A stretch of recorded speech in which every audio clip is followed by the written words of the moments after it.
Salam sigap dan shalom. Renungan kita pada hari ini, Senin 4 Oktober 2021, berjudul Dengan Berjalan dalam Kebenaran.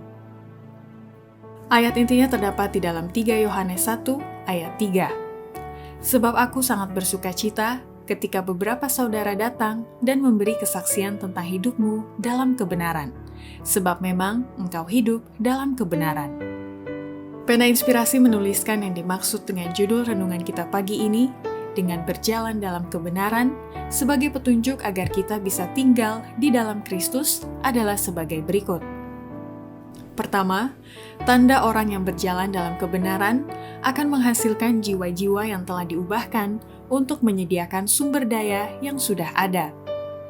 Sementara pria dan wanita dibawa ke dalam kebenaran di kota-kota, sumber-sumber daya akan segera masuk. Sebagaimana jiwa-jiwa yang jujur akan diubahkan, sumber-sumber daya yang mereka miliki akan dibaktikan dalam pelayanan pekerjaan Tuhan, dan kita akan melihat penambahan dari sumber-sumber daya kita. Kedua, tanda orang yang berjalan dalam kebenaran akan senantiasa membangunkan anggota-anggota gereja untuk berbalik dan bertobat.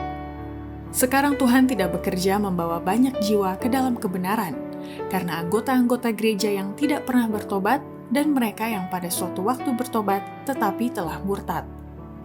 Ketiga, tanda orang yang berjalan dalam kebenaran akan senantiasa bangun untuk memberikan suatu teladan bagi yang baru bertobat. Bangunlah, bangunlah, dan berikanlah kepada orang-orang yang belum bertobat bukti bahwa engkau percaya kepada kebenaran yang berasal dari surga. Kecuali engkau bangun, dunia tidak akan percaya bahwa engkau mempraktikkan kebenaran yang engkau akui pegang.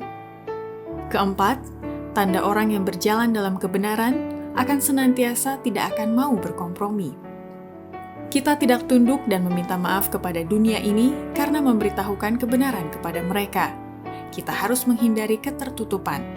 Tunjukkanlah warnamu untuk menyamakan diri dengan kepentingan manusia dan para malaikat. Biarlah dimengerti bahwa orang-orang yang menantikan kedatangan Yesus kedua kali tidak berkompromi. Dalam pendapat dan imanmu harus tidak boleh sedikit sekalipun terlihat keraguan-raguan.